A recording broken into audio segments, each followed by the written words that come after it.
I am so excited for the review that I'm about to share with you right now.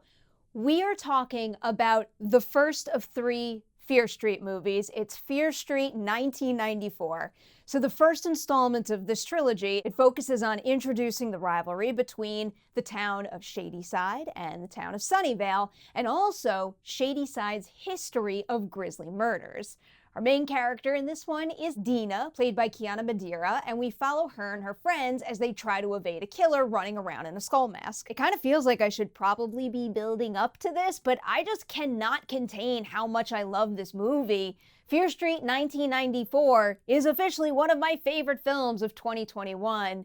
I was, and very much am, a big fan of Leigh Janiak's directorial debut, Honeymoon, and immediately after seeing that movie for the very first time, I couldn't wait to see her make more films. But then she jumped into the TV realm, and she did a great job directing episodes of Outcast and also the Scream TV series, but it's been a long wait for another Janiak-directed feature, and Fear Street 1994 didn't just meet my hopes and expectations for her work, it just obliterated them. It blew them away. This movie is absolutely oozing with style, and that's especially exciting to me for, I guess, two big reasons here. One, it is strikingly different from Honeymoon, so that highlights Janiak's range as a creator, and also, that new style that we see here is just very much my thing.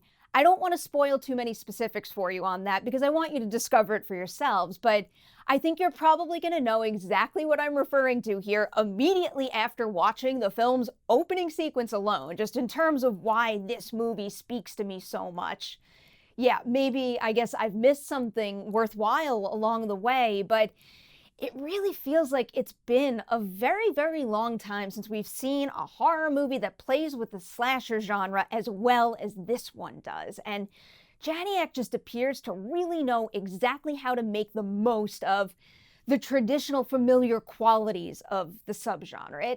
It's a hard thing to really put into words, but I feel like Janiak kind of cracked the code when it comes to successfully paying homage to genre classics in a new film that feels very much her. I am also so happy that they went the R-rated route with these movies because this one has some very brutal and extremely well-executed kill scenes. The film's opening set piece is really a prime example of a slasher movie being able to go from 0 to 60 in a matter of minutes. Kind of like an all-time favorite of mine, you probably know what I'm referring to. There's also one other kill in this one that happens later on in the film, and I feel like it is bound to become an unforgettable all-timer for me. The movie is intense, bloody, and rocks sky-high stakes all the way through, but I had a very loud audible reaction to that particular scene, and I think that does stem from the creativity of the kill, but also from the extremely powerful connection established between viewer and these characters.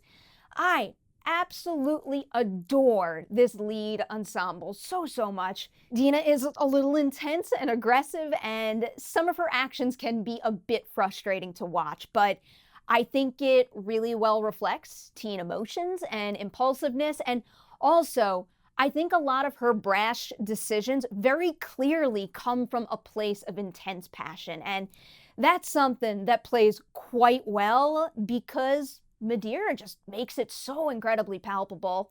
Benjamin Flores Jr. is just a super sweet, charming delight as Deena's brother, Josh, and then Julia Rehwald and Fred Hechinger are absolutely radiant as Deena's good friends, Kate and Simon. They're seriously fantastic. I can't emphasize that enough.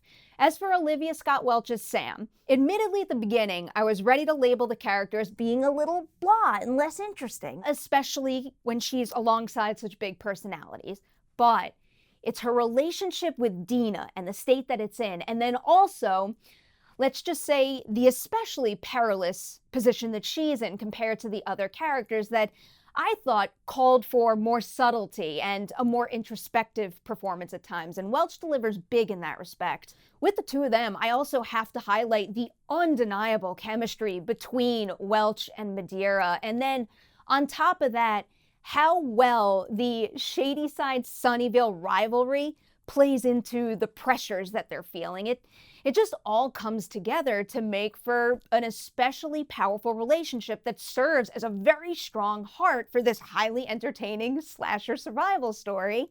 Also, with Deena, Sam, and beyond, I was just very, very impressed by how realistically capable they all come across. There is trial and error in their attempts to fight this killer, but all of the swings that they take feel pretty reasonable based on the circumstances and also what we come to know about the characters as individuals. And that just winds up giving all of their choices and the moves that they make even more weight. And I really appreciated that quality of it. Let's get into the score now. I'm going to give Fear Street 1994 4.5 Deweys out of 5 on the Dewey Decimovie scale. And to be honest, I am very tempted to teeter to a 5 on this one. I know this is always a very big, bold thing to say earlier on in the year, but this movie is one of my absolute favorites of 2021, and I really can't imagine a scenario where it's not on that top 10 list at the end of the year. I just fell so hard for the ensemble. I love the movie's energy and especially how well it uses the pillars of a 90s slasher movie. I mean, you could probably tell I am just buzzing with slasher movie enthusiasm right now, and I hope that I've been able to convey some of that in this review because I really do think that Netflix has something very special here, and I cannot wait to cover those next 2 Fear Street movies for you guys. So thank you so much for watching this review. You know what you gotta do. Watch Fear Street 1994 when it hits Netflix and tell me what you think in the comments below. Please, I am dying to talk about this one even more. All right, before I let you guys go, Patreon shout-out time. This is a great group right here. The group includes Andrew, Paul, Craig, Corey, Iman, and Avery. Those are probably some very familiar names right there because they are longtime members of the Patreon team and they are vital to keeping all of this up and running. So to the 6 of you, yet again, thank you so much for being here at all, and thank you so much for sticking with the campaign. It truly makes a big difference. Big thanks to everybody out there for watching this review. Like and share it before you leave, and stay tuned. I'm going to have more Fear Street reviews coming your way very, very soon.